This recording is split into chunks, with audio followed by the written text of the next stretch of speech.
The following is a presentation of the Belly Up Sports Media Network.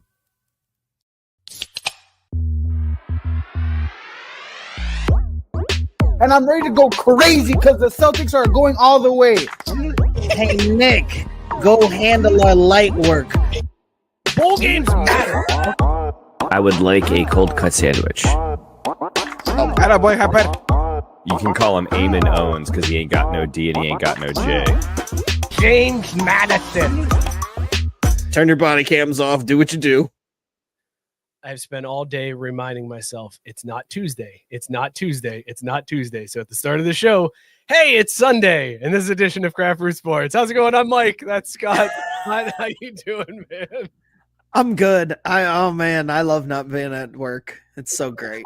It is so great. This is my favorite time of the year. I don't get that. Now, are you off like 2 weeks straight? Like, when do you officially go back? Because I don't go back to the first. I've been off since the 13th. Excuse me? That's amazing. That's absolutely amazing. How did you manage that? Is that just like I've worked a really long time at a job that I hate a whole lot. fair enough? Don't try to replicate this formula, kids. I wouldn't advise it. The 2 weeks don't make up for the other 50 weeks of the year. I just want to throw that out there. Well, it's good to see you on this Sunday. This is Hey, weird. Sunday! It's very weird to be here on a Sunday. The holiest of holies. Mookie's here too. Mookie, how you feeling, man? Pretty good. Because I didn't flip the flag because I was on mute during the intro there. Because when Scott informed us how long he's been off, hot darn, man, that is a long time. So, but I need a little bit more clarity. That was the old man segment of the show already. We're talking PTO to start off. But it's not just these 2 weeks. You get other days off throughout the year, right? But this is like a 2 Oh, week, yeah. Like, you're getting Christmas break. I am. It's great. Like, it's my favorite thing about adulting is that I've replicated. I wish I could replicate summer break, but Christmas break was a solid number 2, and I will take it every single year. It's the only way to really replicate summer break is if you become a teacher and then you have to deal with other people's kids. Yeah, I'm It's not doing really that. worth it, right? Like that's No, hard that defeats the purpose of living.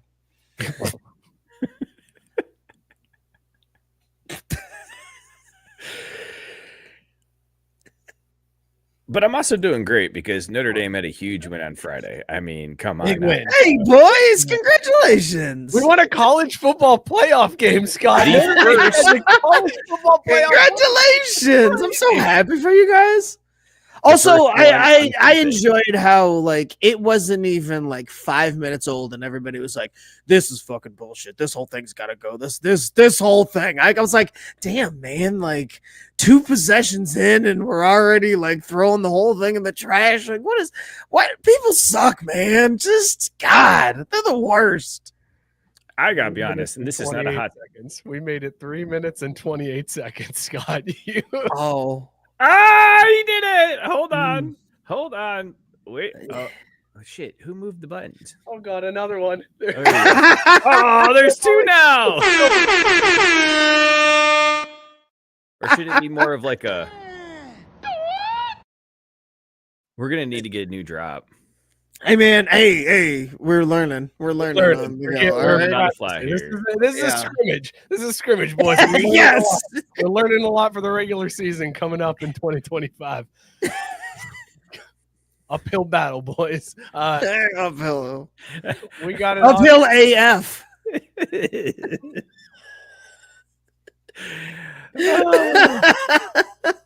We got an awesome show tonight. We're Do going to we? talk college football playoff rankings or reactions. I mean, not rankings. We're done with rankings. It's no ranking. It's the reactions to this weekend. We still have wise guys. Listen, guys, we don't have wise guys anymore. I don't do that prep anymore. I'm done. As soon as the playoff I got it if you announced, want it. I know, because Mike, we're the last team that's triple digits. Like we're plus 500, and then it goes to plus 5,000 with Arizona State. But it's been like that. It's been like that since the field was announced. That's not new. Well, I mean, it is, but it's not. You're right. It's the same line, but we stayed there. We didn't drop. Like it didn't get worse. Like that's a good thing, right? It is a good thing. It's hard to get worse when you win. Hard to get worse when you literally Well, have, you know, as a Notre Dame other fan, plus we've teams. seen it happen though. Yeah. We're going to talk college football playoff reactions. We also, I know, Scott, we love Lane Kiffin on this show, but we got to get into him and his chicanery over the weekend. Not a good look for our boy Lane. We're going to talk that. We also, I think Ohio State deserves a felony, I think, based on recent accusations and changes and things like that. So we got to talk about Ohio State's felony that they deserve. I want to talk Rickey Henderson. We lost Rickey Henderson. So we got to talk Rickey. Scott, I know you've got feelings about Sammy Sosa's apology to the Cubs, so we got to get into that. Mookie's got strong feelings about the Women's World Cup and that broadcast. Tons to get to on this Sunday night. It's very strange, and I'm really glad we don't have to hold all of this until a Tuesday. Before we do all that, though, let's talk about these beers that we're drinking. We're rating them on Caesar scale, as always. Dog or no dog. Scott, what is in your mug, dog or no dog? Okay, so on my way back into town, I realized I don't have any beer. And rather than be like, all right, I'm drinking Bud Light, I decided to stop and get beer. And they didn't have any holiday-themed beer, which was a bummer at all. And I found what I thought was maybe a new beer. And now I'm wondering, did Fathead rebrand? Did they rebrand Bumbleberry? Because I got Crumbleberry. Oh, yeah, Fathead. And now I'm not sure if this is a new find or if they rebranded their OG one, which is curious either way. Because this is totally different, Scott. I'm looking it up right now. This is cinnamon and vanilla honey blueberry ale. Yeah. Yeah, that's different than Bumbleberry. Okay, all right. So it's two separate things. Okay. Because like I said, I started wondering, I'm like, they didn't just rebrand the OG, did they? Like, that'd be kind of sneaky. But all right, I'm drinking Crumbleberry. It's a new beer, and it's delicious. It tastes like Bumbleberry, only it's not. I'm blown away. So Bumbleberry is a year-round option. That's okay. Honey blueberry ale, and then Crumbleberry. And I can taste the cinnamon in there. Okay. Vanilla, cinnamon and vanilla honey blueberry ale, and that sounds like amazingness. There's also a beer that they have called St. Fatty's that they release, and I need to find that starting in January. Is that a holiday? It's an Irish red ale, St. Fatty. Okay, I like that.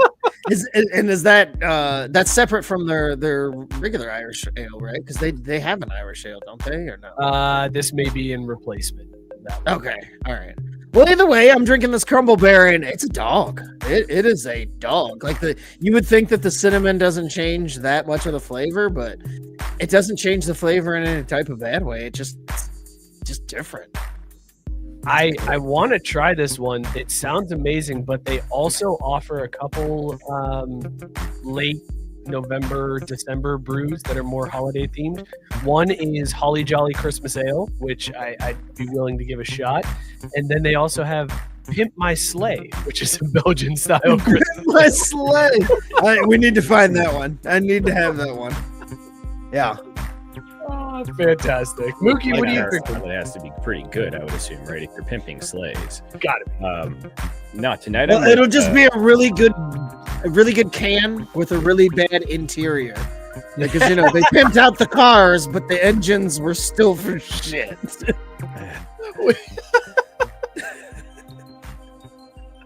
It's so true. It'd be awesome. You get that beer and crack it open, and Exhibit just pops out. And he's like, "What's up, dog? I heard you like drinking beer." Like, oh man, this is all right. Hey, excellent. And then it would taste like absolute dog shit. You're like, this isn't really good beer. Oh man, the insurance on this beer is extra high. Now I can't afford this beer anymore. Damn it. But you got two LCD screens in the back, Scott. I was gonna say, but there's a DVD player attached to this beer, so there's that. And instead of tires, this thing runs on kegs. Let's go! I think that's a good idea. I must have this beer. Mookie, what are you drinking, dog or no dog? That might have been mean- the old man segment of the show, though, like talking about Exhibit in early 2000s. Pimp My No, Ride. come on. I know, Don't do but I that. mean, Don't think do about that. it. I'm not trying to, but think about it. It's like 20 But I don't, years want, but old I don't now. want to, because you're right. But why we got to do that? My Fair ride enough. ended in 2009. God bless it. Oh, come on. See, it is the old man segment of the show. God, this man. Sorry for bringing facts to the party. My We bad. don't need those here. We don't need those here. That is not what people tune in for, okay? They made a Pimp My Ride video game? Where was I? What? Are you serious? Like an actual video game? It was released in 2006 for the Wii, the Xbox 360, PlayStation Portable, and PS2. It was panned for its poor physics, lack of replay value, and repetitive gameplay. What is the Pimp My Ride video game like? What are you expecting getting my the God, Pimp My dude. Ride video game? Gabe says he has it. No. We need a There's review. no We need, PS2. Oh no. yeah, Game. we need to know about this. Yeah, video that, please. I mean, I can kind of picture it being like a Parappa the Rappa thing where you have to do like a challenge to like earn the money to buy the next like upgrade for the car, and at the end of the level, like that's it, and then you just do that 5 times. I could see how it'd suck, but it would also probably be worth the money. I'm drinking Harvest Autumn IPA from Southern Tier. I had this previously and did not like it, but tonight it's barking like a dog, man. I'm down with this. Got a nice bit of flavor to it, not bitter. It's not a very hazy IPA, but it's still got all the flavor you need. So very drinkable and very seasonal too. Very nice. I like the sounds of that one. Matt Stanton was asking, how many years are we coming up on with the show? It's 9, right, Scott? This coming April, it'll be 9 because we started the show right after. Right after, I was Right gonna after say it was right before the born? kids. Yeah, the kids are the timing. So Yeah, so Jordan 9. will be 10 in August, and we started it in between. Yeah, then Jude was on your born in birthday. March. So, yep. He was born in Yep. March. He'll be 9 in March, so 9 years in April. That's ridiculous. Here we are. Almost a decade of this show. Wow, that kind of hit. All right, Gabe is the only other one that commented what he's drinking. He said he's drinking Guinness, celebrating the Irish win. He said it is a Great Dane. Very nice. I am getting in the Christmas spirit this week, boys. Christmas is Wednesday. Waiting for Santa to come down the chimney. Cookies, drinks, Is some milk. Jane then treated I me got out? Exchange milk stuff. I mean, well played. Well played. If I hadn't have drank my other Christmas ales, you know what I've been rocking on the show, but I got a little greedy. I had some off the show beers. I just, Do you realize how many Sixers of this I have purchased? Like, it's not funny how much I've single-handedly inflated the made sure that they make it next year. yes. You're doing us all a service here, is really what it is. Seriously. The only person who has purchased it from the Norwood Kroger. I bought everything just over the span of like 5 weeks now. All right, let us know in the comments what you guys are drinking. That's kind of disappointing, but also kind of understandable, right? Yeah, I mean, look, you're not getting Xavier kids to buy a $12 Sixer, so it's just sitting on the shelf. And every time I walk by, I'm like, just gonna go ahead and take that. Got a show beer for this week. Hell yeah! I can't wait to bust it out in August on you guys. I'm gonna be excited for that. Big milk stout. They just assumed that was going to happen at this point. Wow, Scott, not messing around. He must also be on vacation. He said no beer today, drinking a Johnny Walker Black. My man, Wow. you got to go Johnny Walker Blue and do it Jerry Jones style and drink it out of a plastic cup. 'Cause that's apparently and how then not pay for your illegitimate kids when they corner you.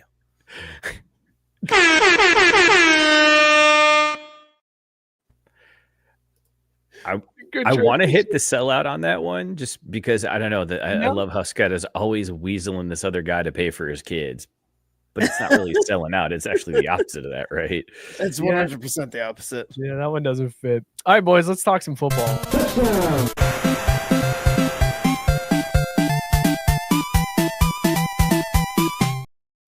Notre Dame and every single home team win this weekend to start the first ever 12-team playoff in college football. I was ecstatic Friday night. I didn't even care what happened Saturday because as long as Notre Dame got over that hump, I did not care. It felt good to see them win handily. Even though it was a pretty close game at the end, like the score did not show what that game really was. Notre Dame dominated that game. And then the remainder of the weekend, it was just stomp after stomp. Like Matt Barr had said it in the group chat, this is going to be a loud weekend for the people who don't like playoff expansion, because they were not happy that teams like Indiana and SMU got to get in there and get stomped for the first weekend of the college football playoff. Mookie, in your opinion, did the committee mess up by putting in Indiana and SMU? I mean, no, because it gave us an easier path. Final answer. I feel torn because as a Notre Dame fan, I appreciate having that first one under our belt. And would I rather see a different team there that might have had a better chance against us? No. Why would I volunteer for that? Right. But all things considered, yeah, I think Indiana needed to show more during the regular season, and they didn't have the opportunity to. But 9 times out of 10, when that happens, those teams fold in the big moment because they haven't had it, and the big moment gets to them. SMU, I could see a better, make a better case for. I think their schedule was a little bit tougher than Indiana's. They didn't dodge every conference opponent the way that IU did, except for the loss to Ohio State. But, I think the other side of that, too, is you got to say they were up there in Happy Valley playing in cold-ass weather in a whiteout. So for once, Penn State showed up in a big moment to beat a outmatched good team. I don't know. Who else would you have put in there? I guess that's my thing, right? Like, you're going to make a case for a bunch of mediocre schools. I don't know that the outcome would have been that dramatically different if you throw in any of those second options.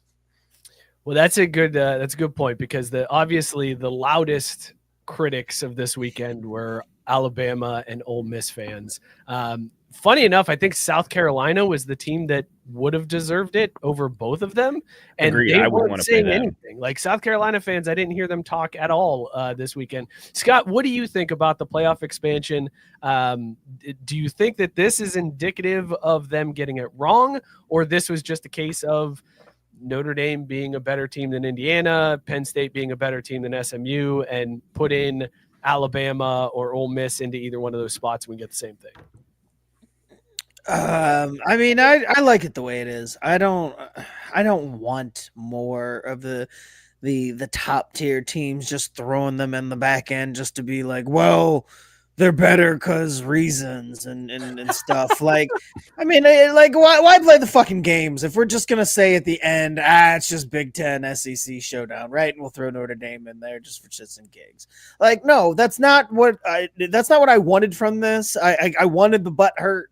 I wanted the anger. I wanted, it's like the t-shirt says, fucking get good.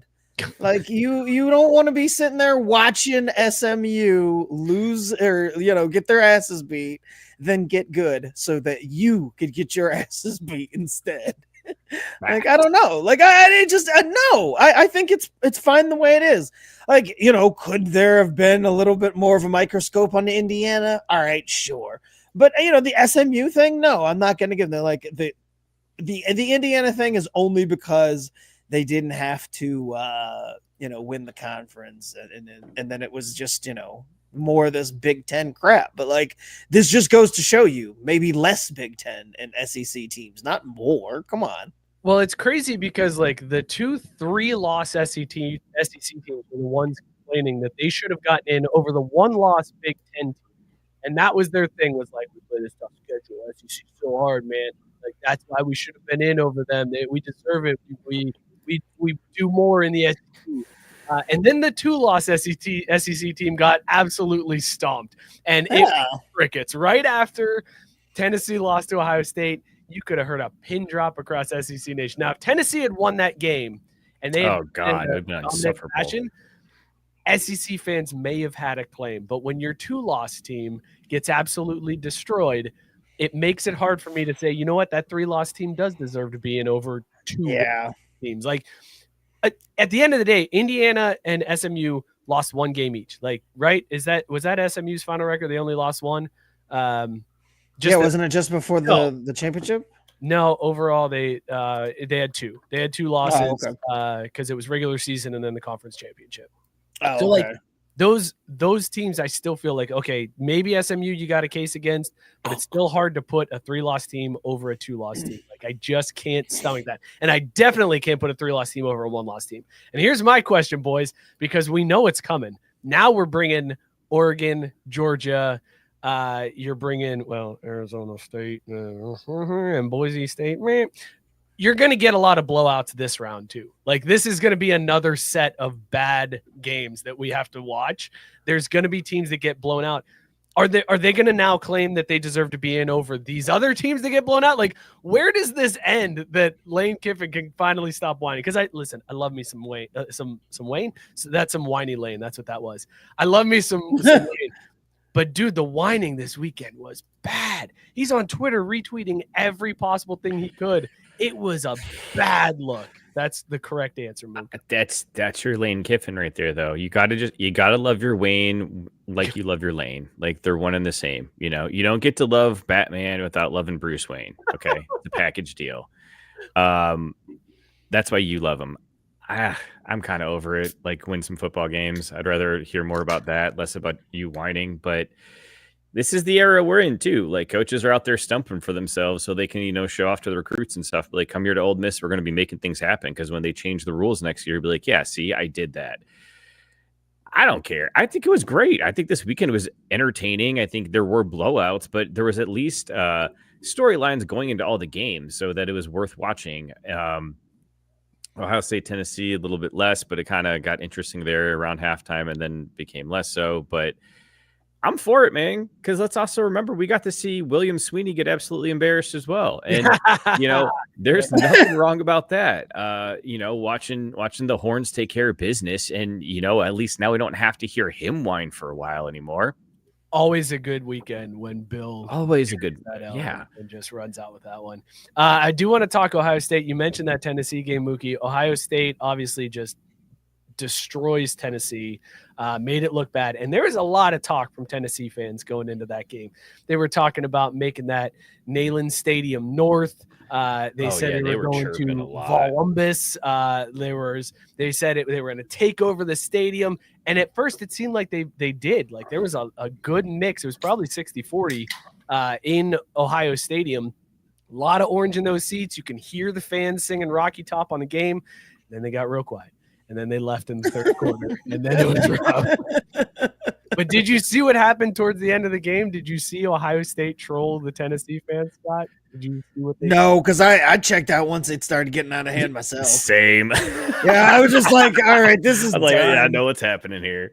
At the end of the game, on the stadium speakers, Ohio State started playing Rocky Top. And it was like, Rocky Top, you'll always be. And then record scratch. And then it went into na na na na. Na na na na. Hey, goodbye. Like completely trolled the Tennessee fans to usher them out of the stadium. You love this should be a felony. That's a felony, guys. Like if you're gonna planting that's a flag, that's an audio flag plant right there. I think everybody in the audio booth should have been cuffed and taken out. Every last one of those fucking shysters. Oh, you're really mad at this guy. Yeah, I caught one earlier too, and I was like, maybe I play the sellout one because it's we're trying to. We'll start. We'll start fresh in 2025. It's good to have goals. This is a scrimmage. We're getting the kids. Yeah. There's a lot of work out here. This is rough. Mookie, how do you feel about the fan base who was so butthurt about people planting a flag that they wanted to label that a felony just at their stadium alone, not any other stadium in Ohio, then turning around and trolling the team that talked all that? This is Ohio State. Like, what are we surprised or something? Like, this is on brand for them. Biggest whiners there are, but very, very quick to turn around and point their finger right back at you and go, neener, neener, neener. I didn't touch you, though. Don't get mad at me. I didn't touch you, but neener, neener. Like, good for them. Congratulations. They finally got off a schneid. I was talking to my brother-in-law today is, what Tennessee really should have done, the way they beat Ohio State is before you come out of the tunnel, you just put on Michigan's uniforms, and that'd be it. They'd be all over, right? So it's funny Come how out in short a Michigan memory uniform they and you plant a flag. have. Well, you would get to plant the flag after because you would win the game in the U of M uniforms. Fair enough, but Yeah. I mean, just as far as pregame trolling goes, Now maybe get some fake cuffs. Have one of the white players get locked up. Sorry, you were saying, Mookie? I was just gonna say, but he didn't swear, Mike, and I realized he actually did. Really gave him a lot to work with there, Scott. Good job on that one to throw that dead fish right in his lap. That was the goal. It's 3rd and 2. And I think that's what it came down to is race. Yeah, why not? Race card. Are we gonna get to still use that? Yeah, we could still use that one. Okay, that's not Look, we may be able to stop Scott from dropping F-bombs, maybe, but we're not stopping the race card. Like, that's getting pulled weekly. Can't. Oh yeah, you're probably gonna amp that up if you're pulling the F-bombs. Where something's got to give. I was gonna say that makes sense, right? A fair trade, if you will. It's 3/5 compromise, maybe. Race card.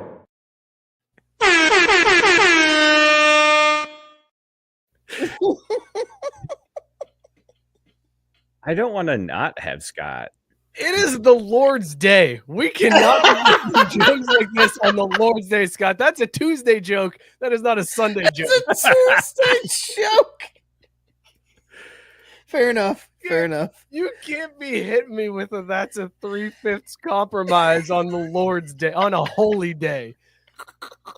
Not just a holy day during Christmas week, Scott. That's doubly holy. I'm sorry. I am. Wow. Where are my manners?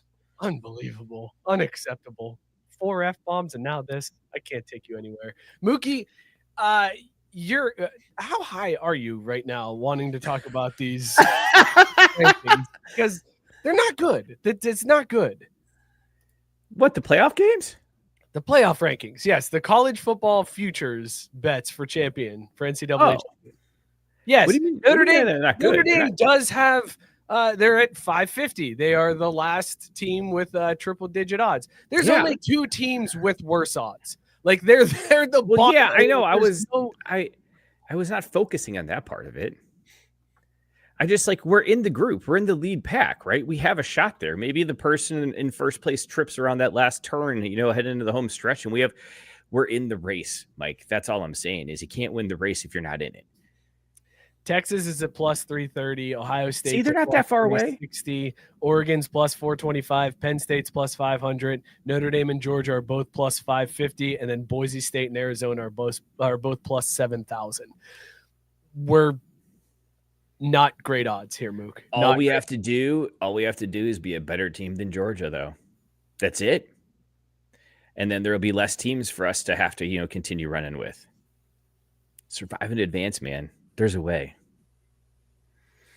They don't feel comfortable about this side of the bracket at all. Like, at all. It is very apparent that they think the other side of the bracket is where the champion's coming from, because Penn State at plus 500, Georgia plus 550, Notre Dame plus 550, and Boise State plus 7,000. Like, they don't feel good about any of the 4 teams on this side of the bracket, really. Well, no, it's going to be Texas. Hands down. You got Texas rolling through? I got Texas rolling through, man. Look, it's one of those rare circumstances where they do have 2 quarterbacks. They don't need them, but it's nice to have that little extra wrinkle where they can throw Mr. Manning back there and make something happen. The running backs are nasty. I don't want to tackle those guys. They got speed and power between the tackles. Right. You're not playing. You don't have to. That's my favorite analysis for football, is when it's like, I don't want to have to go up against the guy. And nobody's asking you to. We're just asking you to sit down in front of the TV and watch the game.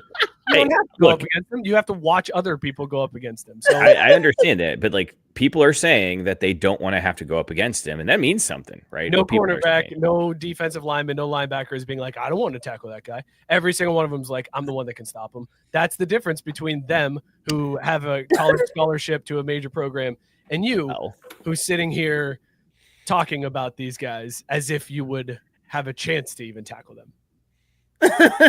I mean, it's the best way I can relate. I don't know. Like, at least I'm not sitting over here talking about their Madden rating is or something silly like that. Like, who would do something like equate a player's worth or ability to, well, what Madden rate him as?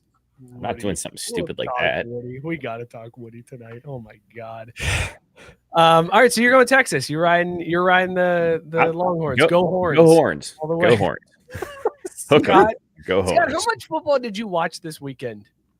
About as much as you could have expected. I was in between weddings, but I was able to watch a lot of the Notre Dame one on Friday night, like probably about 3.5 quarters of that.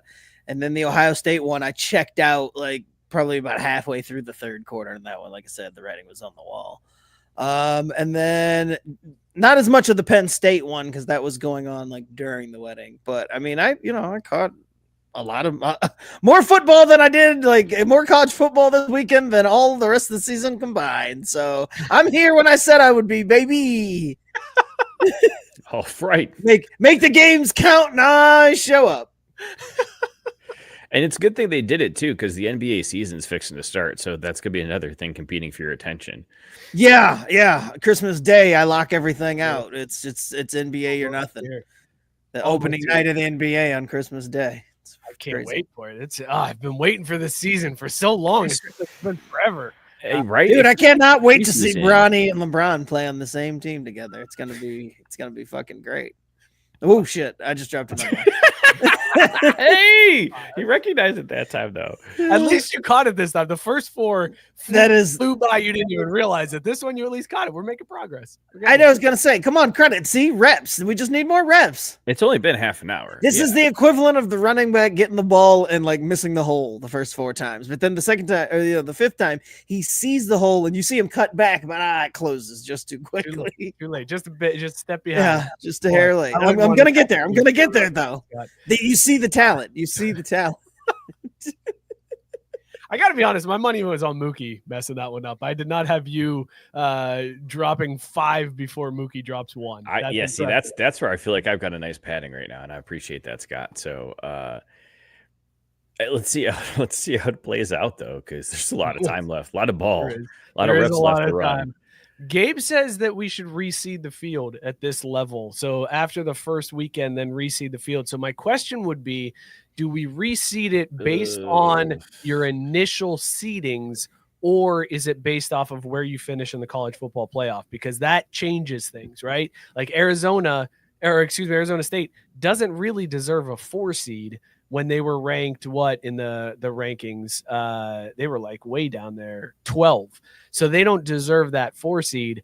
Boise State, they're at a 3 seed right now, but they actually were ranked 9th. So what do we go by here if we're reseeding the field? Are we going by the college football playoff rankings? Mook? No, you go by the Vegas rankings, obviously. Like, that's what matters. That's what's right. Wise guys rankings. Yeah, wise guys rankings. All right, then your matchups this weekend would be Texas versus Arizona State, Ohio State versus Boise State, Oregon versus Notre Dame, and Penn State and Georgia. I love it. I'm here for them. Those sound like good matchups. Feels right at all. I'm not a fan of this one bit. I'm not really too happy about how it is currently playing Georgia, but I'm really not happy if they'd have to play Oregon this time around. So no, I don't like it. Not a fan of this. I don't know why. I feel like we have a better shot against Oregon than we do against Georgia for some reason. I don't know. Maybe I'm crazy. Yeah, you're crazy. There it is. There's your answer. Oregon looks really good. Just saying. It looks super good. Georgia's looks vulnerable at least twice.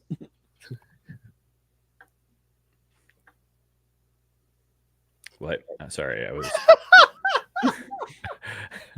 I was adjusting my hat and my headphones slipped off. Good catch. Mook, Notre Dame is a 1.5 point dog in that Georgia game. It looks like we're going to get a couple of blowouts and a couple of close games. They're calling Ohio State a 2.5-point favorite over Oregon. Is that the Rose Bowl, by the way? Are we Yes. getting Ohio State and Oregon in the Rose Bowl? Wow. That's amazing. It almost worked out too poetically that a former Pac-12 team and a Big Ten team are now meeting in the Rose Bowl, even though they're in the same conference. We're still on the darkest timeline, but every now and then that sunshine, it's bites through. Penn State. So those are your two close games. And then Texas, Arizona State. Texas is a 13.5-point favorite, and Penn State is an 11-point favorite. Mookie, who covers in the second round? Notre Dame doesn't cover. We're going to lose by 4. I don't think Oregon covers. I hate to say it, but I just feel like Ohio State found something. They're going to have some rhythm. It's playing a team, it's a rematch all the time. That's always a tough game to win coming back. Texas covers, very confident in them. I think the message prior to that, yeah, there was. Gabe, this is how I'm coming in. All right, like you got to come in. Take it. Move this man. That's what Yeah, we all in right. the business right there like to call the emotional hedge. That was Mookie going, we're not going to cover. I'm going to put some money on, Yes, sir. on Georgia. And we're just like, I lost, but at least my team won. And then when they lose, it's like, we lost, but at least my bet won. The old emotional hedge. This guy gets it. This guy gets it. Yeah, that's exactly it. And then what's the last game? I don't know. I forgot the last one. Boise State plays Penn State. Penn State. Big dog. Boise State's a big dog in that one. I think Boise State covers. 11 points. I think they cover. I think they might even win outright. Well, I think that's a safe bet because eventually James Franklin has to remember that he's James Franklin. He forgot this week is as good a week as any for that. He forgot this past weekend. He woke up and he was like, I had an out-of-body experience. It felt like we just won a meaningful game. We did? Well, that's strange. And next week he's like, I'm James Franklin. Oh, that's right. I'm James Franklin. And then kind of can't wait to see that. Scott, what's the one game that you're most looking forward to this round of the playoffs coming up here New Year's Eve, New Year's Day? I think that it's got to be that Penn State one, just because of that. I mean, I want to see the Genty verse. Now we get to see him against a good school, I guess. I don't know if he's been playing against. Yeah, if he's been playing against this weaker competition, and I'm interested to see what he can do against the Penn State. So I think that is the way. And let's be real. I mean, it's gonna be real funny when Franklin's all over himself, right? Like, Great. Yeah, like Genty running for 300 yards is gonna be hilariously predictable. I want Notre Dame Boise State in that semifinal because the game is going to be over in 2 hours. It's just two teams who run the ball 100 times a game. We are going to have the quickest college football playoff game in the history of college football playoff. Notre Dame Boise State. Nothing. It's going to be like Newt Rockney style. What's a forward pass? Everybody just hand off and go. I'm here for it. That's going to be the best. In this day and age of like Oregon throwing it all over the field, you've got Notre Dame and Boise State just rushing for 800 yards each in a college football playoff game. Yeah, and we've already seen that Ohio State-Oregon game too. Like we've already seen that play out. I don't need a replay on that one. How pissed would the networks be though if it was Notre Dame Boise State? Like they'd be like, how did we screw this up? We had who to start with? Georgia, Ohio State, Texas. They don't care None of them? who's in if Notre Dame's in. They really don't. It doesn't matter.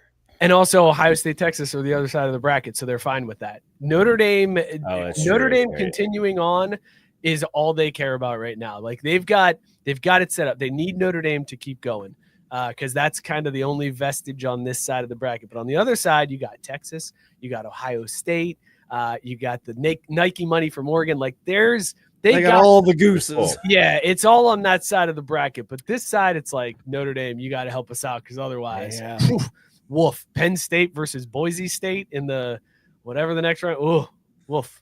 Then you got here. Their fans are bored with it. Like Then you Been got there, Penn done State that. trying to play Georgia. Oof. No, thank you. No, thank you. Let's move topics here and talk a little NFL because, guys, this week the NFL invades NBA opening day.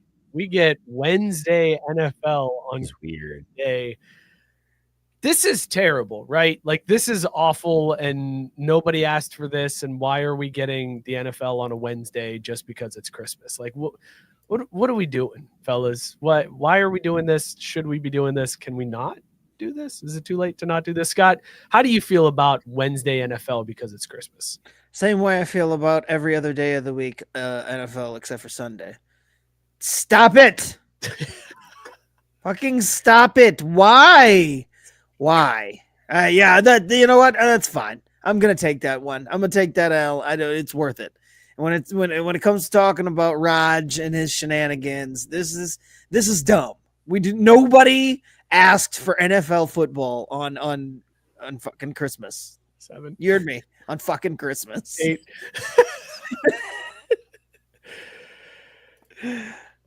Mookie, how do you feel about Wednesday football? I mean, I'm gonna He watch likes it. Look at Like, this. let's be honest. I can't really complain. Like, I know it's gonna be on that day. Well, assuming it can actually stream properly, because isn't it on Netflix Yes. or some shit? Yes. So we'll see. Fingers crossed. But at the end of the day, like, football's football, man. I'm gonna watch. Like, it's weird that it's on a Wednesday, but I'm just. How does that work with the schedules exactly? Because there's no way to really flex a bye week to not make a team play on really, really short rest, right? So they just play on really, really short rest because, they care about player safety.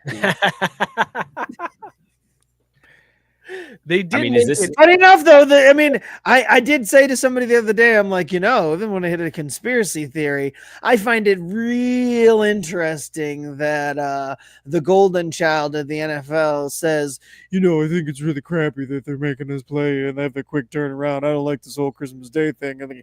And then all of a sudden he comes up hurt and he's not going to play Christmas Day. They announced that almost right away. I'm like, I guess you only have to work on Christmas if you're not a superstar.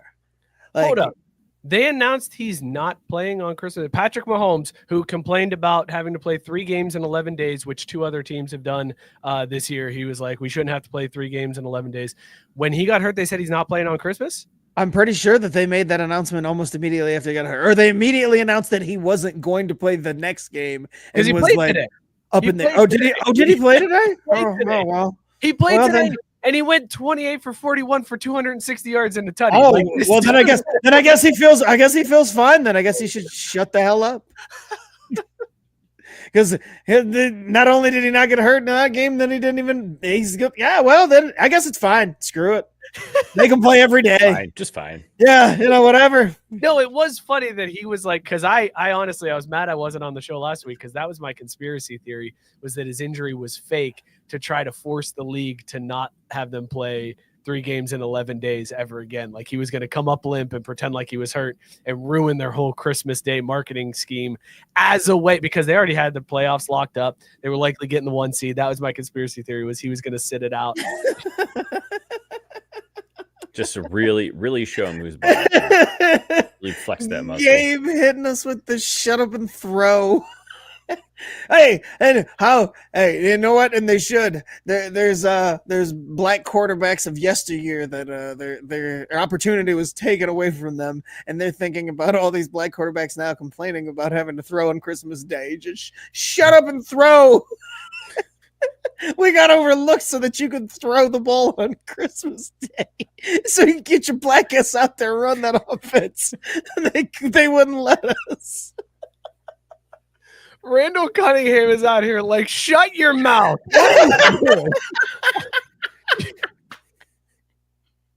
Shut up and throw. That's a solid fantasy team name. I like that. Is this another shirt? We got to get good. We got Shut up and throw. Biscuit with a great question. Why is Patrick complaining you're not allowed to touch him anyways? Like, Patty Mahomes is untouchable. So he's right. Like, if anybody on that team is going to be impacted by 3 games in 11 days, it's not him. It's like him and the kicker are the least impacted by 3 games in 11 days. You could say it for your lineman, you could say it for your wide receiver, whatever, but like, he's complaining about him having to play 3 games in 11 days, and he's the golden child. You know what I want to know is what did he buy his offensive line for Christmas? Because you keep hearing about all these things that the quarterbacks are doing. I saw his. His did come out. I mean, I don't remember what it was. For steak? No, no, but I saw where, because I feel like it comes out for at least the top 10, like the top 10 quarterbacks to get their offensive line gifts mentioned this time of year. That's how you know whether or not you're relevant. And I remember seeing his come in, and it's like, oh yeah. It was a Christmas box. It was a box of items that he gave the linemen that included Rolex watches, boots, Yeti coolers, Oakley sunglasses, and that's what it was. That the headliner was the Yeti. It said something about the Oakley sunglasses and Yeti thermoses, and I was like, why is that what they headlined in that box? Seems like the 2 weird things to headline out of that box, but okay. Did you hear what your boy Brock got his offensive lineman? I'm so proud of you, Mook. It's like you've done this before. It's like you read the prep. God, you're so good. Scott. Yeah, I read the prep. It was in there. Did you just accidentally have a seamless transition? Like, you didn't even mean to seamlessly transition into this? I knew there was a reason. I'd been thinking about it and like had talked about it with people earlier. It must have been that I read the show notes and just had it subconsciously tucked away. But according to the conversation I had today, Scott, did you see what Brock Purdy got his offensive lineman with his $980,000 a year annual salary? Didn't he get him cars, which I thought was crazy? Toyota trucks. Yeah. Which is like Toyota Sequoias and like some pretty nice trucks. Like, I'm not going to swear because it's not that important, but like, there's some really nice trucks. Every single one of them. Like, that's got to be $85,000 truck, easy. On a pauper out salary. Here making $980K. On a pauper salary. I know exactly. Like, what's that say? I mean, he's got that Mr. Irrelevant money. Like, you can't be throwing it around like that.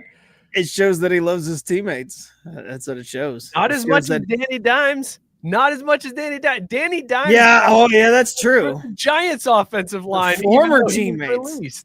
His former team. He got him a bunch of. That's so he doesn't get jumped if he goes. He still bought him shit. He still bought the Giants offensive line tequila. Good man, that Danny Dimes. Because if it were me, I'd be like, deuces. You guys couldn't protect me. You got me cut. It's your fault I got cut. Because I'm good. You guys need to get good. And then I could have still been on the team. It's your fault. There was how much you want to bet though that go ahead, man. I bet he originally had something like much nicer picked out, and then like after it all went down, he goes, you know what? Actually, no, hold on, cancel those orders. We got to downshift a little bit here, right? Still wanted the good PR from still getting them something, but he took the Rolexes back and was like, we're getting tequila by the case. Go down to the Costco, go load up.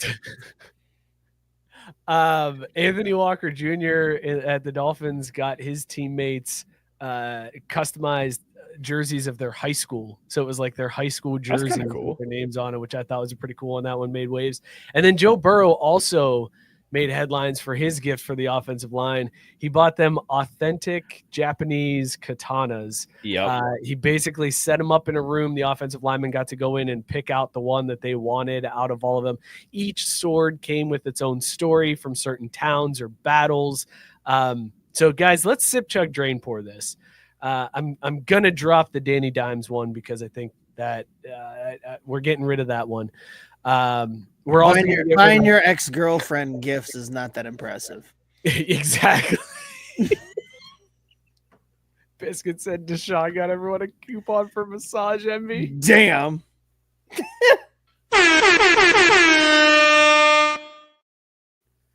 Do you get it, Mook? Do you get it? Keeping it clean though. All right, we're also gonna kick Patty Mahomes out of this because you got your boys a Yeti gift bag with some boots. Like you're not in this conversation. So here's your sip, chug, drain, pour. Anthony Walker Jr. with the high school jerseys, Purdy and the Toyota trucks, and then Burrow and the katanas. So Scott, I'll go to you first. I am pour draining the high school jersey because I already got one of those, right? Like I already got my high school jersey with my name on it, like in my man cave in my collection. Like that's the one jersey I didn't have to jersey swap. I got at least a couple of those bad boys laying around, so I don't need that. We're pour draining that. Thanks, but no thanks. This guy going to the rich high school to let the kids keep the uniforms at the end of it. Whew, man, yeah, you like that? You like that? That's what they do for the star players. That's what they do for the star players. They don't have Mike, to worry about that. what do you mean let them keep? Like, this is Scott. He just That's a good point. Scott just took that. He's like, I'm gonna take this home, wash it. I'll have it back. Don't worry about it. I'm gonna clean this up. I'll bring it back on Monday. No, sorry, coach. I'm keeping the home, the away, and the alternate. Anyway, I am probably try to hold his diploma too, and Scott found a way out of that too. Like, yeah, I got you. It's right in the van. Like, let me just get this diploma. I'll go grab it out the parking lot, out the van. We'll be square, right? I am chugging Sequoias because Sequoias, right? Like, it's cool, but come on, Popper, step your game up. Like, I'd be like, Mr. Rowland, you're about to get starting NFL quarterback money. Get a real gift. And then I am definitely going to sip on the other option that I'm blanking on. The katanas. The katanas. The one that the katanas. Well, because the other part of that was that he like invited him in that room, and then they got to pick it, and it's like there's a story behind it each one, so it's like the story went along with it. Like I thought that was badass. Like he didn't buy his defense anything because they fucked his shit up this year, but. But for his offensive lineman, I appreciated that there's a story. Yeah, there it is. That was the dirty dozen. Or was that just 10? 9. We're at 9. Oh, it's just 9? Okay. I got to make the 10th one really count. Again, you got 40 minutes, so I have faith in you. I don't know, Scott. I feel like I got to go the other way. I agree with you in that you pour drain the jersey. Like, it feels like that's very easily attainable. Yeah. I go back and forth on the katana though, because I feel like I wouldn't get to use it. Like, if I have a katana, I want to. That sounds like a you problem. I'd be swinging that thing around all day. Scott's cutting strawberries for the kids' lunch. That's like, heck yeah! You kidding me? I'm finding excuses for that thing everywhere. I'm driving with it. Why not? It's not illegal to drive with a katana. Dad, can you cut the crust off the sandwich? Sure thing. Whoosh. Every opportunity. Well, we heard before the show that you took the green Power Ranger from the kids, so that doesn't surprise me if you would be walking around. Hold on a second. I didn't take the green Power Ranger from the kids. If they were whining about that, we beat the game that I paid for. And so because there's 2 of them and they couldn't agree on which one was going to get to use them first, it was an easy choice. Well, how about the guy who paid for the game and who isn't going to argue gets to use them first? That way, neither one of you has to worry about game. And then it was the argument of whoever's going to do it second. I was like, hey, you know what? How about neither one of you ever gets to be the green Power Ranger and it's just Dad? How about that? That'll solve your problems. That's why they stole your phone, because they were mad. It is because they're dicks. Because they're dicks. I just love how immediately Scott was like, "Oh, hold on a minute, no, park that car right here. Come on, where you coming?" Yeah, I got a story about the Green Power Ranger.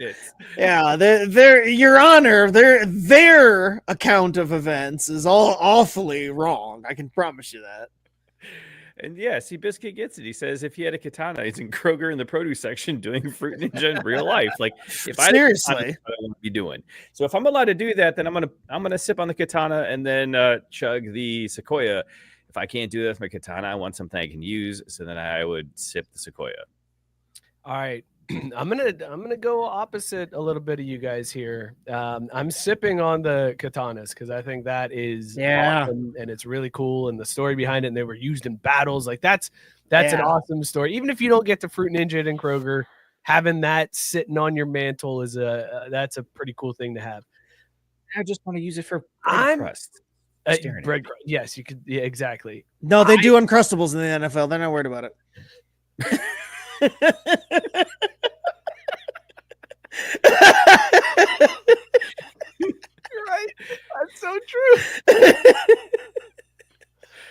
I am chugging on the high school jerseys, and here's why. That's a thoughtful gift, man. Somebody put some time into that, some effort to be like, let me find out what high school each of these guys went to, find the jersey, get it with their name on it. That was a thoughtful gift that took time, and I am drain pouring the trucks because it feels like Brock Purdy was like scrambling at the last second, like, crap, I got to get the linemen something. Trucks, I guess. I don't know. Yeah, go ahead. Do I have a brother-in-law that works at a Toyota dealership? Sweet. Go get a discount on 5 trucks for me. 10. He bought them for the 2 deep. So Fine. Probably his entire base salary. Now that I say it out loud, good God. I wonder if you got. He's do you think not you got the living hybrids? on his base salary. This dude isn't like. Come on, we're making him out like he's struggling, like he's a practice squatter.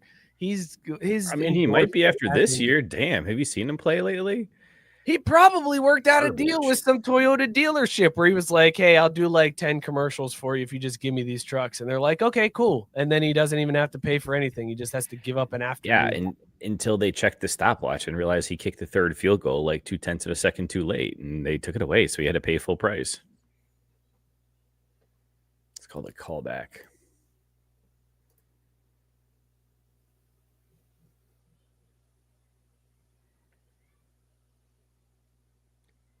It's 3rd and 2, man. And it's 3rd and 2. It's called a callback is really what did you in. Show killer, man. Just an absolute. Well, you should have known to move on before then. How am I supposed to move on? You're talking. You're in the middle of saying things. You want me to just like cut your mic? Because I will. If you want to give me that power, I'll just cut your mic. You've done it before. I have done it before. We may need to bring that back. Me cutting you off. Scott, you shared a tweet into the group chat today from everybody's favorite, not today, earlier this week, from everybody's favorite Jason Whitlock. Oh boy. He wanted to know the question that's on everybody's mind. Has white guy ever dropped the ball before entering the end zone on a celebration? Never happened. Which race card? Like 100%. Like why? I mean, what a race baity ass question to just like toss out there too. Nobody asked him. He wasn't like responding to somebody's tweet. Just his own original thought. Hey, a white guy ever dropped the ball before getting entering the end zone a touchdown? Race bait as fuck. But here's the problem. 10. There it was. You limped in on that 10th one, man. I wasted it on Jason Whitlock too. God bless it, man. Oh, I'm gonna have to get to 20 to really turn this thing around. Jason Whitlock asking that question is so problematic because it's true. Like, there's never been a white guy. Like, it's always been a black guy, and I'm so mad. I am so mad that he asked this question because the answer is no. But also, why are you the one who's asking that question, Jason Whitlock? Why? Why do you have to be the one? But seriously, man, why do we keep doing this? Like, we really got to stop. I said it after the first time, like, yo, stop doing this.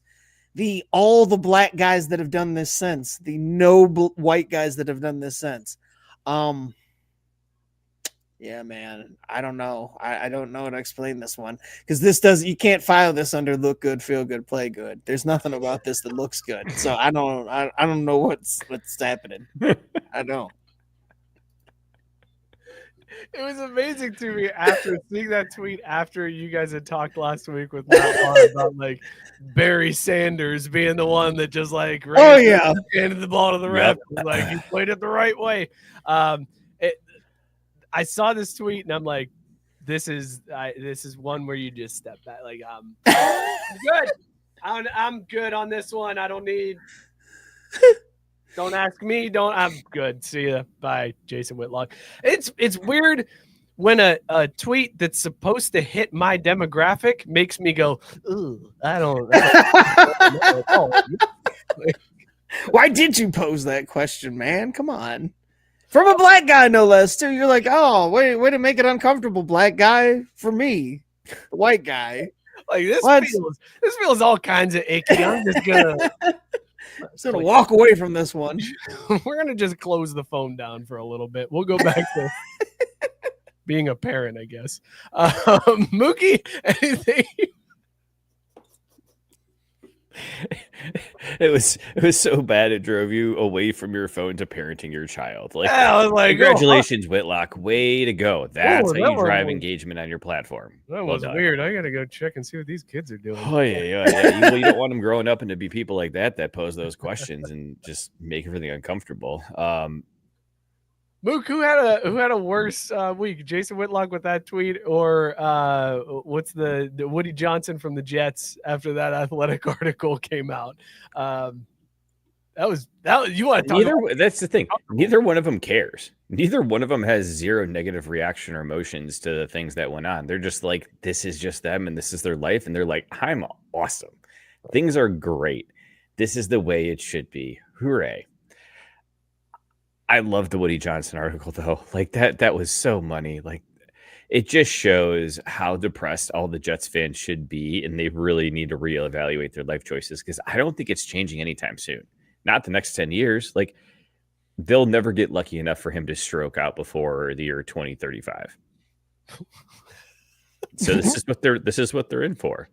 If you missed the article, The Athletic did a piece about Woody Johnson and the Jets front office where they talked about they went. It was a very in-depth piece where they talked about how Woody Johnson has done things in the past, like vetoing a trade for Jerry Jeudy because his Madden rating wasn't high enough, giving his kids all this power, like he would consult with his kids about things, and then not only that, but like allow them to have a say in the organization. Like, it got so bad that Joe Douglas said, Woody lets his kids do anything. I was taking orders from teenagers. Like, that's the GM of your organization is answering to teenagers. GM of an NFL team in like the year of our Lord NIL 2010.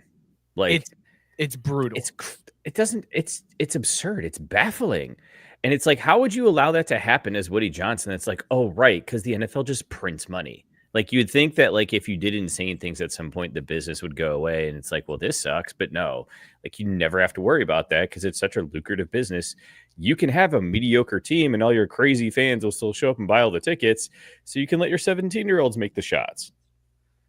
Scott, how did you take this article from The Athletic? I mean, this was the most Jets thing ever, right? Like, this just summed up the Jets as an existence in my lifetime. That they're being run by teenagers, by the owner's son, and that the owner is basing personnel decisions based on Madden ratings. When Madden ratings, one, have never been accurate to true life, but two, have never been worse and more wrong than they are in the year 2024. Like, Madden ratings are for shit. Like, if you wanted to go back, you might have accidentally stumbled on a few gems based on Madden ratings. Now it's all political. There's nothing real about the Madden ratings. They're sponsored. They've released dates surrounding them. It's all fabricated. So if you're basing anything off personnel decisions in Madden, I think it's awesome. I think it's awesome that there's literally an owner. Yeah, that there's an owner who's just one of us, just completely dumb and making decisions based on ratings in a video game. But wow, what an indictment on your franchise. Like, if you're a Jets fan, how embarrassing, right? I mean, it's one thing to be a fan of a team where things just perpetually go wrong, but when stories like this come out, it's like, holy crap, man, where do I turn? Like, where do I go for solace off of this? I just like that, like, players who get so obsessed with their Madden ratings, where we're like, ease up, it's a video game, like, chill out about your Madden rating. Now it can be like, see, that might have cost me a trade if they didn't get that rating. Like, these owners care about this stuff. What a world to live in. That's absolutely bananas to me. Ooh, okay. Well, this is a decent one. I don't think we were planning on talking hockey, but since we've got our hockey expert here tonight, Ryan wants to know, which team is it worse to be a fan of, the Jets or the Buffalo Sabres? Oof. God, Sabres been struggling for a while now. I'm gonna say Jets though. Yeah. I mean, seriously, because the Sabres have had hope. I mean, what's the most exciting thing for the Jets? It's got to be like DeBrickashaw Ferguson because he had a cool name. Yeah, the butt fumble. I mean, yeah, these are things that we remember just because they're like quirky. But like the Jets as a winning organization, as a team that is attempting to win football games, like, no, it's not been a thing in our lifetime. Mookie, which one do you think? It's definitely worse to be a Jets fan. Because yeah, I think the Sabres, they're hapless, but they're trying. Like the Jets have a lot of people who may be trying, but when that's the head of your organization, like it's all for naught. Like, why bother? I think that the Sabres have a shot though. So like, you've got that to hang on to. The Pagula family gives a crap, man. Right. They just might not be good at it. The Johnson family clearly does not give a shit. Does care. He cares quite a bit.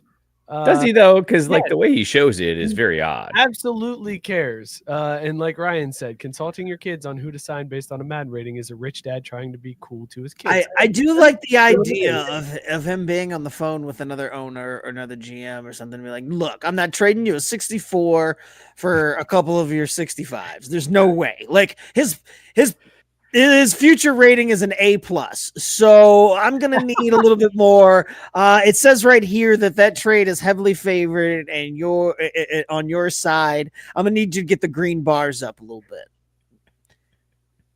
Like, what, sir? What the hell are you talking about? With all due respect, don't try to bullshit a bullshitter. I'm looking at this Madden thing right now. There's no way you're gonna get this trade past me. I downloaded the latest rosters. It's accurate. Right. The roster update came out yesterday, so don't try to fool me. I want to see somebody. You would make fun of your friend for running their fantasy team that way. Like if your fantasy team was like, I'm not taking that his Madden rating's too low, you'd be like, this guy's an idiot. Can we kick him out of the league? And instead, Woody Johnson's doing it to the Jets. The franchise owner. Oh my God, dude. Oh, I couldn't imagine being a Jets fan. That'd be hard to stomach. It really would. And it's interesting too, because I feel like, unfortunately, there's probably a lot of them born into it. But you're still so close to like another. Oh, that's maybe the Giants are just as bad, but like not nearly as miserable. So it's not like there's a good franchise to save some of the youth coming up in New York City. It just, you're going to fall into one to two shitty neighborhoods, and you're stuck with whatever you got. Guys, I'm looking right now trying to find postseason results for the Jets and the Buffalo Sabres. I think they might be the same team. Neither one has made the playoffs since 2010. That was their last playoff appearance for both of them. Both of them also made the playoffs the previous year. And then prior to that, 2 years, both of them missed the playoffs, had relatively crappy seasons. And then we're in the playoffs the year before that. So they're like the same team since 2006. The Jets and Sabres, the same results. Toss up on this one. This is really bad. It would be terrible. Imagine being a Sabres fan that also cheers for the Jets. Whoa, rough. That's not really, because you could also have both teams in the playoffs. But what I want to ask you, Mike, given this information, as a true man of my character, I need to know, how do we make money off this? We don't. Damn. I mean, the Jets are clearly not making the playoffs, so could that be an indicator for the Sabres not making the playoffs? But I don't know. Let me see if that's a bet. You know what? I think the fact that Buffalo is currently sitting at 26 points is probably enough indication that they're not making the playoffs this year. Yeah, I don't think you have to base it off of how the Jets are doing, because the Sabres are showing you enough. They're being like, we're not making it. We'll be home. You don't have to place a bet on that one. We'll be home. So then we don't make money off it. So it's like, what's the point? Yeah. What's the point? Right. Like, why would we even bring that up? Right. It's just meaningless trivia that gets you nowhere. Yeah, like something that doesn't even advance the conversation and just brings things to a screeching halt, right? Like, why? Why would you do that on a show with the whole purpose is to entertain people through conversation? Agreed. I agree. I agree 100%. Why would you just randomly throw out a topic that really isn't going to go anywhere on a show that we're trying to? I mean, it doesn't sound very professional to me. So It sure doesn't. Mm-mm. Let's talk baseball. Here's the pitch. Oh, shit. Rickey Henderson passed away. Don't you even try to get in there, Mookie, with another one about the Buffalo Sabres, and you were no. I wasn't gonna. Make me mute your mic. I was gonna say this is one time I think we all agree we really don't want to talk baseball because this sucks. It sucks. It does. It was a bummer. Rickey Henderson passed It's away. out of nowhere. Leadoff hitter, the GOAT base stealer, just one of, and not only that, but one of the coolest personalities from baseball that I remember growing up. Like anytime you had a player that regularly talked in the third person, I'm on board with this guy. Yes. Like, if you're a guy who can talk in the third person and pull it off, Yes. go for sure. Like there's no Dude, way that you can't be. But he passed away, and 65. it sucks, but I want to talk about Mookie's reaction to the news because Scott puts in the group chat the announcement that Rickey Henderson passed away at 65. Matt Barr says, "Damn, that sucks." I come back with the damn, and Mookie goes, "Now I only know 2 baseball players." I was trying to lighten the mood. I don't know. Trying to lighten the mood on somebody's staff. Rickey Henderson was a baseball player that I knew. Like that's the thing is that like I knew who he is. I watched him play a little bit, but knew more so that like there was no one like him. He was the Steel King, but like you said,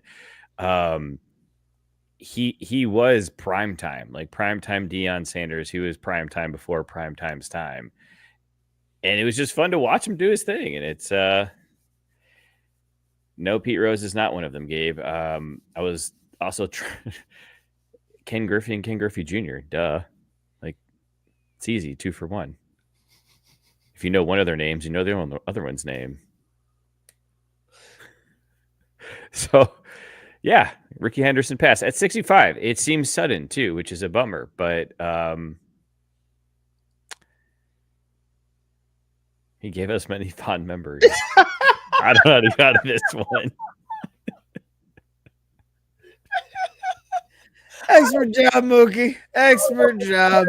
Scott, I love that you and I were on the same page. Oh yeah, I was watching that train wreck. See where this one goes, because he tried to pull the ripcord and like look like somebody bail me out on this one because I don't know how to land this. Oh no, these controls are very confusing to me. And I can't land it, and came up with that clunker of an ending. Yep. He gave us a bunch of memories. He gave us so many memories. Can you give me one Rickey Henderson memory that you have? Yeah, when he stole second base.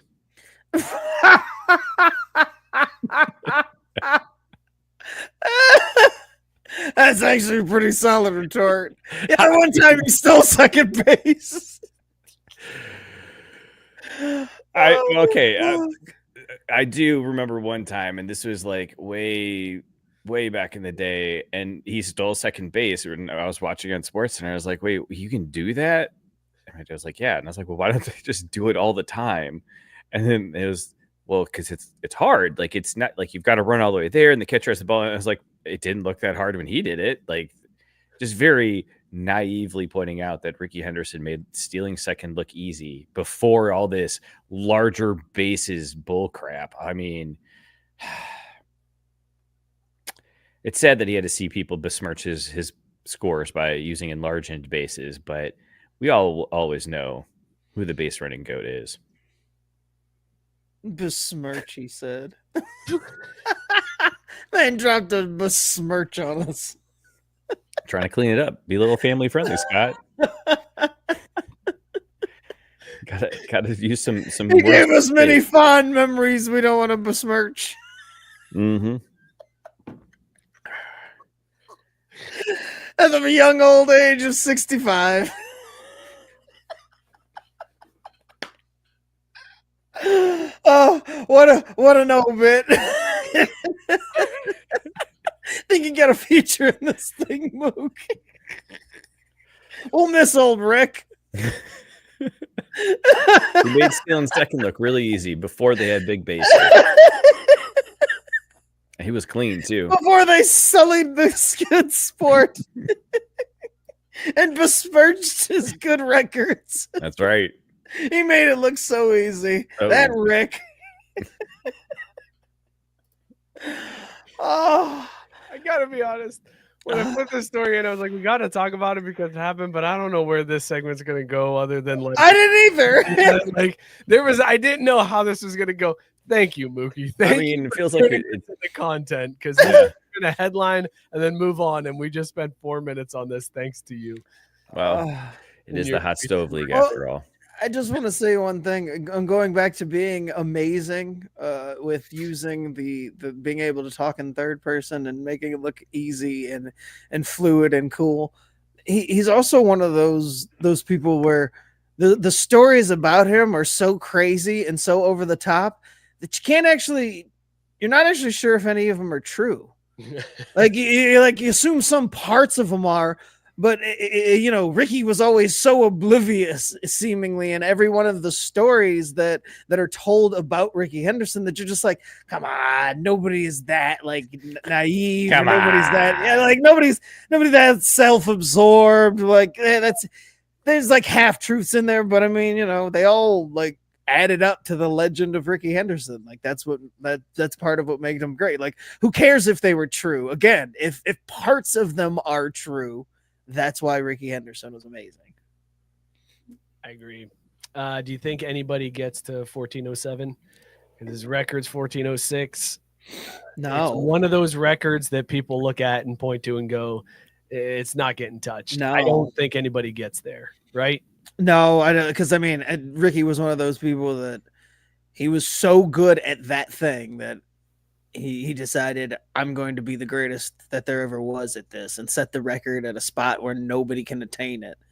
And I think he did that. And so, yeah, there's quite a few baseball records that you look at and you're like, that's never going to be broken. But that's an easy one to look at and say, nah, that's not getting touched. It's like the Ripken Iron Man and Ricky's stolen base record. Those are the two. Right. Yeah. You're just like, how do those actually happen?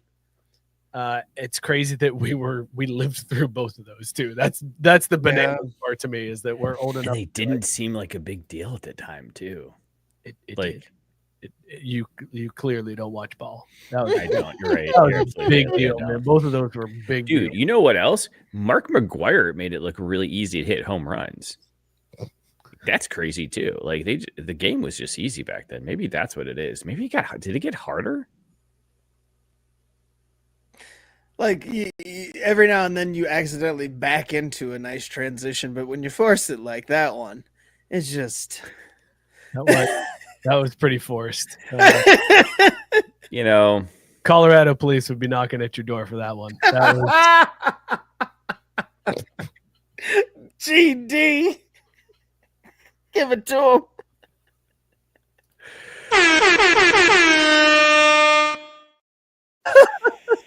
That's a deep cut. Anyways, This is what happens on Sunday. No kidding. Sammy Sosa apologized to Cubs fans, boys. Oh my gosh. He apologized, kind of. I'm going to read some of this statement. Very weird statement to come out, but this ends the schism between Sammy Sosa and the Cubs. He's welcomed back now into the organization because he finally apologized and admitted something. He said, I left it all on the field for the Cubs and Cubs fans because I wanted to win and make the fans happy. I love to see the fans at Wrigley and the right field bleachers every home game. I understand why some players in my era don't always get the recognition that our stats deserve.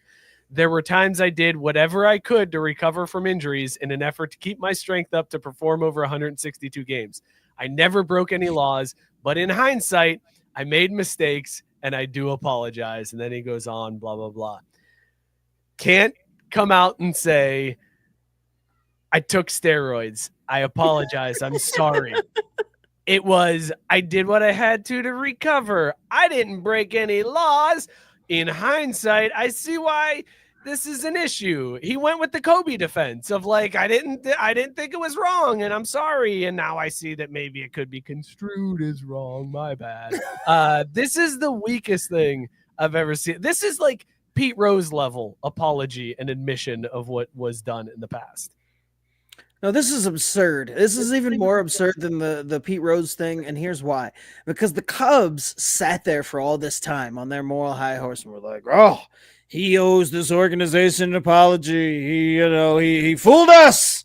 He hoodwinked us. He had the wool pulled over our eyes. We can't believe that he would do something like this, all the while knowing exactly what the fuck he did. There's another one. What's that, 11, 12? 30 dozen? Oh, okay, cool.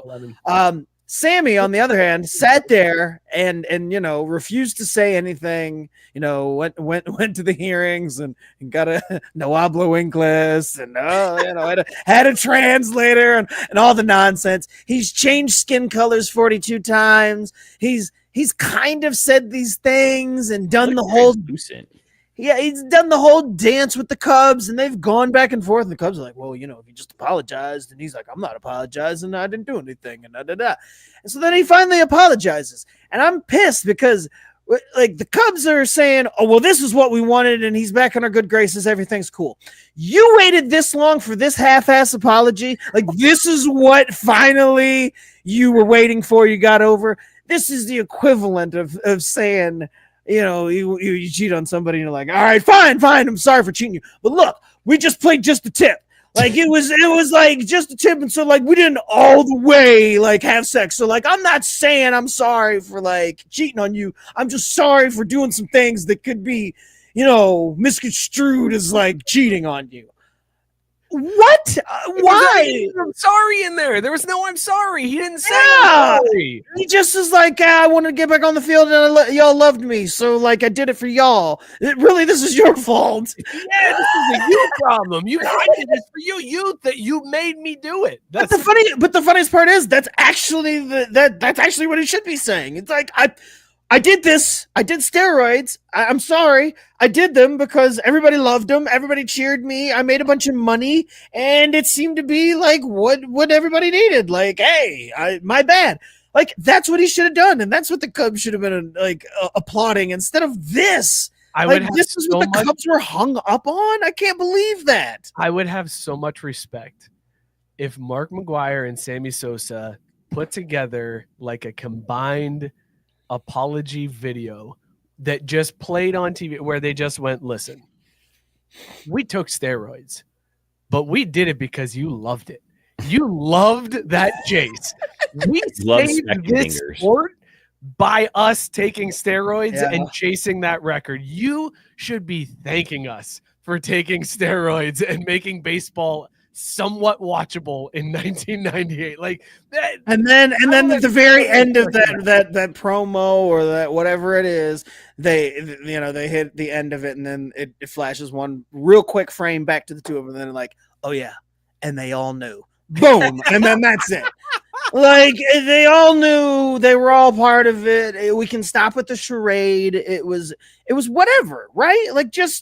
I don't understand why this much time has passed and we're still trying to do the tiptoe and the I'm sorry, not really sorry for the thing that I did, that I know that I did, but I'm not gonna say that I did. Because why would I say you already know? Right, yeah, you already know it, dog. So I'm sorry for the thing that made you mad. Why is he saying anything at all? Why is this the thing we need? But that's what I'm saying. The Cubs insisted on this. But is this what they waited this long for? This half-ass non-apology apology? What? How is this the thing that they were waiting on? This makes the Cubs look stupid as hell too. If nothing else, you hold on to this till another time when you do something extra dumb that's actually bad, and you just need this to distract from it. You use this as cover fire. What's the point? Is it that they're not getting enough movement in the offseason? They're not making any signings. They need to pull the fans' heat off their back and give them Sammy as sacrifice. But why is this coming out right now? It is interesting, and I mean, he fell off the ballot in 2022. So maybe that was sort of the thing of like, I'll let it sit for a year and then come out and like, he's not going to say anything while he's still eligible for the Hall and give those voters a reason to deny him, even though they were denying him anyways. Right. Like that. It felt almost like that. Like it was like, I can't say anything until I know I'm not getting to the Hall. Either I get in and then I can say it, or I don't. Like I got to wait until that time is up on the ballot. But just a weak ass mumbling of crap that he threw out at him. This is the weak ass end of the whole situation. Like it just is. If this is the end of that, that's a sad wrap up. Pass. Just be like, oh, okay, well, that's sorry. what I have to say about you, Sammy. He admitted it without admitting it, and I think that's the most frustrating part for us. Yeah. Like if you're gonna admit it. Otherwise, don't say anything. Like why halfway? Don't be a half stepper, right? No, nobody loves. You don't want to be a habitual half step. stepper. All right, I want to switch gears, boys. If I can find the video, Mookie deserves some soccer talk here.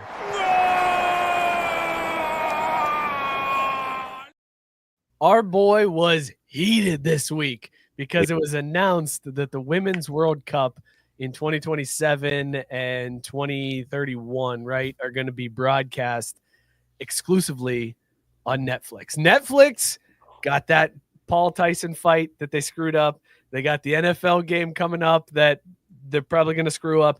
And then the Women's World Cup. They got 2 years to get it right, Mook. You're not happy at all that the Women's World Cup is going to be on Netflix. No, it's stupid. It's so stupid. It's intentionally limiting the growth of the women's game. And it's deplorable that FIFA would go about and do this, because here's my question to you. Would they ever dream to put the men's game on a streaming platform? They'd never even think about it, because they know that would limit the accessibility to the matches. And so the fact that they're doing this for the women's game and not having a over-air partnership that allows this to be accessible in larger settings where you're really going to need to build soccer fandom, it's garbage. And of course, we can't swear this weekend, so it's really frustrating that I can't express my feelings. But it's, again, another sign of the way that soccer takes the money, does whatever's best for the administrations, and isn't doing what they need to do to grow the women's game, when it's clearly the side that offers more growth in the country in which we live, that will then hopefully trickle down and finally make the men's team competitive, because the women have been carrying their dead asses this entire time. So it's ridiculous. It's so disappointing. And I think that's what it was most, is that it felt like we had progress in some areas, we were chipping away, and then it's just a fat smack right in the face of, it's still seen as an inferior, subpar product, and that's disappointing. Mookie asked a question in that little rant there where he said, why would FIFA do this for the men's game? So, Scott, I'm going to ask you that question, but I'm going to adjust the question. I'm going to add a little bit of color to this question. Would the most corrupt sports organization in the world, even more so than the NCAA, broadcast their highest valued sporting event on a streaming service if that streaming service was willing to pay more than any other over-the-air cable network? Yes. Exactly. No, see, that's not even true. Like, Mookie's got FIFA having morals of like, no, it's not even morals. It's not morals on streaming, because what would that do to the growth of the game? No, they'd be like, you want to pay? Excuse me, you said how much? And that's with the B. Yeah, go ahead. We can stream this World Cup. We don't care. You can take all the World Cup games forever and always.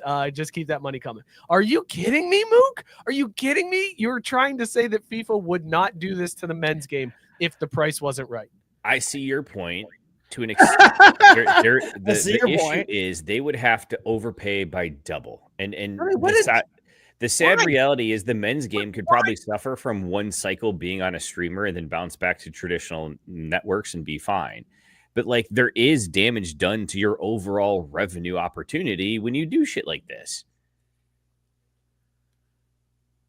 I don't think there is, because your revenue at the end of the day, FIFA's revenue is based on the money that they get Fox now, their revenue is based on the ads that they can sell by having this product that they get to show and sell time on. But FIFA gets the revenue based on how valuable is this tournament to show. Period. End of story. As soon as that check clears, they're done. They've got their revenue. So it doesn't matter. I don't know why you're saying it has to be 2 times the amount. It has to be $1 more, and FIFA would be like, "Yep, you win. You win the bid. We'll take that one." Because at that point, they don't care. It's still stupid. I still think it's like short. That's a pretty solid argument against it, though. You know what? It's still stupid. I mean, right? Like, Miller for 3. Oh, he backed it in. We're going to overtime. The Boing flip right at the buzzer. God, that was perfect timing. The Boing flip. Mookie, are you seriously going to hit me with yeah, but it's stupid. Like, that's your argument. Everything I just said, that's the discussion that we're able to come to. No, I don't think. I mean, I do. I think it's stupid because I think it does hurt the money they can extract out of it beyond just this tournament. Like, okay, let's ask this question. And I get that this is a World Cup, and there are several countries that are involved that are not as well off as, like, say, the United States. But just looking at the United States, because you're focused on growing the game here in our country, do you think there are more people who are going to watch the Women's World Cup that have a cable subscription, or do you think there are more people who are going to watch the Women's World Cup that have Netflix? Statistically, probably Netflix. Thank you. You don't have to say another word. That is it. Thank you. Point proven. I rest my case. Thanks a lot, Judge Reese. Over to you. That's Mook. That's it. That's the whole point. Like, I don't know why you're rallying against this when we're in a day and age where people are switching to streaming. They're cutting the cable. They don't have Fox subscriptions anymore. They want to put it in front of more people. Put it on Netflix. You got a better chance. And I don't have to pay anything extra because I'm already paying Netflix. Like, I've already got it. That's why I was able to watch Tyson Paul, was because I have that. Everybody did you though? Did you get to watch it, or did your stream glitch out and you saw nothing like everyone else? I actually got to see a lot of the Tyson Paul fight. I missed a lot of the undercard, but the Tyson Paul fight I saw fine. And there's plenty of time to get this worked out. They got the WWE coming up in January that they can work these kinks out. Work the kinks out on WWE. Be ready for the World Cup. Scott, you've been a little quiet on this one. Are you surprised by this? Do you think this is bad for the women's game? Scott, how would you feel if the NHL put their games on Netflix as the hockey expert? It'd be nice if they did. Then somebody might actually be able to see them. It'd be nice if they chose a platform that wasn't a pain in the ass to get to instead of NBC, whatever the F. Yeah, maybe the NHL should look into a Netflix. Can we get that women's deal y'all got? And you know what I think is bad for the Women's World Cup? 100% less Alex Morgan come the next Women's World Cup. That's what's bad about the Women's World Cup. Maybe Netflix will hire to be like on-air talent. Like, you know what I mean? Like, hey, you know what? And that'll get eyeballs and get butts in the seats. It'll bring me back for sure. I'm like, oh, we need to go to halftime and get the breakdown of what happened in this half. Is this first half over? Scott sets his watch for when halftime starts. Scott said, all right, game start at 1:00. I need a timer until 1:45. 1:50. Hey guys, it's 1:50. We got to turn on Netflix. Like, bump your extra time. There's no extra time. Get back to the studio. Should we do a quick hockey story? I got a quick one for Scott. We could do a quick hockey story. Quick hockey story. Are you about to hit the button, or do you want but hey, as they say in hockey, let's do that hockey. Scott, what do you think about all the momentum around the PWSL so far this season? It's amazing, isn't it? That's what this sport was made for, was the PSL. You heard it here first, folks. Hockey. Lattes. Oh, wait, shit. They go together. Yeah, sorry. PWHL. No S. Yeah, see, so you screwed it up. That was just me showing you. Hey, man, I'm not the expert. I'm really sorry. That's on me, man. That's on me. My bad. I don't know. All things a good thing. No publicity is bad publicity, right? But really, they should work on getting on Netflix. The whole season. It's so funny because when you said that, when you first said the PWSL, I was like, that doesn't sound right. I gotta Google that. Did I miss something here?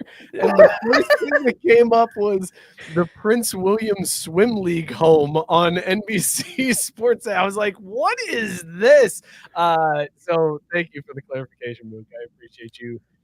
The Sirens jerseys are sick, though.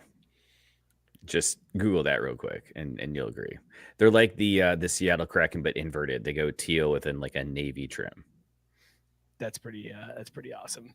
All right. Scott, have you been? What's the word around the rink these days? I haven't followed up with much hockey. It's cold. The season should start on Christmas Day, much like the NBA, and it should be on Netflix. like imagine that partnership. Christmas Day, NHL, and Netflix. There's not a trio around that can beat it. Imagine if NHL goes to war with the NBA on Christmas Day. They're like, no, we're playing. They're planting their flag. They're getting arrested. The NHL is getting arrested in Ohio for planting their flag on Christmas Day. Shit, wait a minute. But only on Netflix. if you play in Ohio State, if you're in the shoe, because I think the Red Wings and Columbus Blue Jackets are playing a Winter Classic outdoor game at the shoe. If they plant a flag, if you plant a flag in the stadium while playing hockey, is it still a felony, or does it have felony? It's that stadium. So any sport, any activity you do, what if it's a Red Wings flag as opposed to like a Michigan flag? Felony. Straight to jail. See, that's the parameter surrounding this law. They don't even think it through. They're just like, this stadium on Saturdays, teams from Michigan. Like, oh, well, there's all sorts of loopholes, folks. There's all sorts of loopholes we can get to. Scott, I want to get your thoughts real quick since we are doing that hockey. These came out this week, and I think they are a thing of beauty. The Big Ten is doing some games within Wrigley Field, and in hockey, Notre Dame is part of the Big Ten, so they unveiled their Friendly Confines sweaters that they're wearing. Look at these. Those are so good. Pale blue, like that little powder blue. They've replaced the stars in the Chicago flag on the sleeve with shamrocks. The leprechaun is inside the sea. Like this is. I like that. I like the leprechaun inside the sea. It looks really awesome. Absolutely beautiful sweater. Yeah, I kind of want it. Oh, absolutely. No, seriously, I was gonna say that's one that you should get. Like, I mean, it's pretty. It's not too late to ask Santa, right? Like, no, absolutely not. No, you got plenty of time. If you do it, get the fight strap so you don't look like a poser. Get the fight strap. I'm serious. Is that like an option on the Chinese websites, like with or without fight strap? Like, yeah, because then it looks like it's a real jersey, because you want to make sure you snap that thing in so when you get in a scuffle, they can't pull it up over your head. Unless you're just a big old wuss and ain't gonna out there and drop hands. No, I know the point of the fight strap. I just didn't realize that was like an optional accessory on sweaters to determine whether or not they're legit. Gabe said they are fire. I agree. These are absolute. I mean, anyone with any sense agrees. That's just filthy. Fire around, all around. Yeah, easily. All right. Let's end the show. I want to talk one quick story here. We're going to the golf world, fellas. Playing a game of whack fuck here. Whack. Well, so wait, does that count as two? We're gonna have to kill off that transition. Yeah, what the hell? Are we? Can we just bleep it? We might have to bleep it. Mike, do some more work and bleep that drop. I can't lose the drop, so we might just bleep it. So that drop, that's gonna be a problem if we have to drop that one. Playing a game of whack bleep here. All right, now I don't want to bleep it. I want to have like one of us just saying bleep. Bleep. And then I think that would be the way to go. Bleep. We're doing it that way. We're not putting an actual bleep in. We are self-bleeping that. So Charlie and Tiger were playing in the PNC Championship. It's the annual tournament that those two get together and play, and you always have like John Daly and his kid playing in it. Charlie got an ace today, and it's awesome because I've been watching this kid play this weekend, and he is just like us. At one point, he hit a shot, and you hear him just go, you suck at golf. And I'm like, that's me. I do that. I do that, Charlie. You and me, man. Did you see his hole-in-one, Scott? I did. I watched it because I'd seen the headline, and I'm like, oh, okay, I wanted to see, a hole-in-one is a hole-in-one, but I just wanted to see the whole thing play out, and it's impressive. Little dude's out here getting his dad on. I did laugh at the fact that the announcer's like, Dad wasn't even watching. He had turned away for a minute, and he didn't even see it. It was hilarious. Nobody knew. He didn't realize it. It wasn't until like several seconds later that the caddy got all excited, and then Tiger came over and was all pumped. But nobody on the tee box knew that went in, which made it even better for me. I absolutely love it. Go ahead. He was asking as he walked off the tee box. He's like, "That went in. That went in." Yeah. Like how did? There were so many people around though. Like, how did it not get caught sooner? Like, it was a pretty quick. Like it didn't. It wasn't one of those ones that like rolled real far. It was like whap bomb in. Yeah, I was gonna say it didn't last long. Phrasing. Whap bomb in. There you go. That one. All right, baby. Here we go. Whap bomb in. And done. Let's talk about the beers that we were drinking tonight, boys. He pulled the Charlie. Did you see him? He pulled the Charlie there. Just wham bomb in. All in one. Hit the bottom. Hey, clean though. Kept it clean. I was drinking Crumbleberry. I hit the Charlie. Why is it a Boston accent doing it? I don't know. Because it just felt right. Yeah, hit the Charlie. Whap bomb in.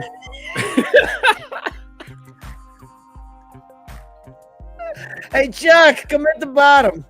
I was drinking Fat Brewery's Crumbleberry. It's not Bumbleberry. It's Bumbleberry, but it's got cinnamon. It's delicious. It's a dog. Hey, Chuck. I had Harvest Autumn IPA from Southern Tier Brewing. Absolute dog. Last time I didn't like it. I don't know. I hope I have a third round to see how I really feel, but this one's a dog. Hey, Chuck.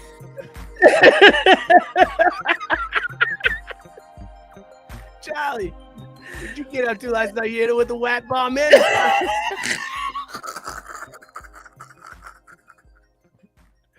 And then I feel like it's a new shirt. Whap bomb in. Yep. Absolutely gonna be your shirt. There's no doubt about that. Whap bomb in.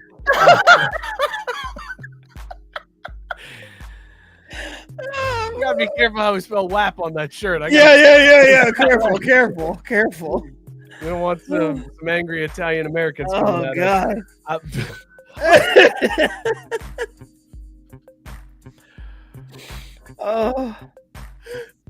was drinking Cookie Exchange Milk Stout from Great Lakes again.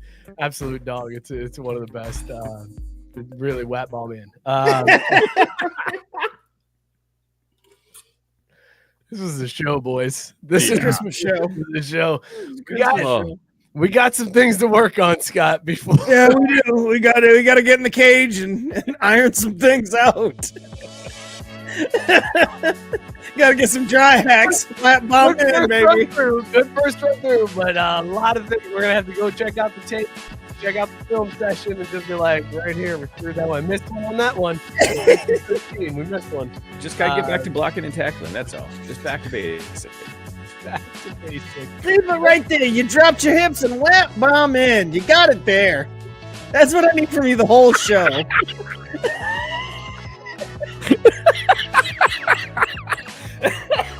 Thank you guys so much for tuning in. We really appreciate it. Be sure to sub to the YouTube channel. All you got to do, take your mouse, go right over to that subscribe button, little whap bomb in, click, and there you go. You're all subbed. Go over to that bell, lap bomb in. You're going to get notifications whenever we go live or post new stuff. So go do that. Tell your friends to do it. Let's bump up these numbers. Follow us. We're on Twitter, Blue Sky, Instagram, TikTok, Craft Esports. Go find us there. You also join the Facebook group. It's the only reason to have Facebook is Facebook's a cesspool and a disaster, and I hate it there. So go join the Facebook group and enjoy the show in between the show. The comment section come to life. The fourth host. It's a great time. Shout out Belly Up Sports, bellyupsports.com. Tons of great content there. Big ups to the Belly Up Sports Media Network. Top 10. We will see you guys all next week. Sunday again next week. Sunday, 8 o'clock. Because New Year's screws us up again. So we will see you next week. Cheers, everybody. Merry Christmas, Charlie. You'll never walk alone. Hook 'em. I'm supposed to say go horns. I was supposed to, but this time I didn't. Go. That bomb, man.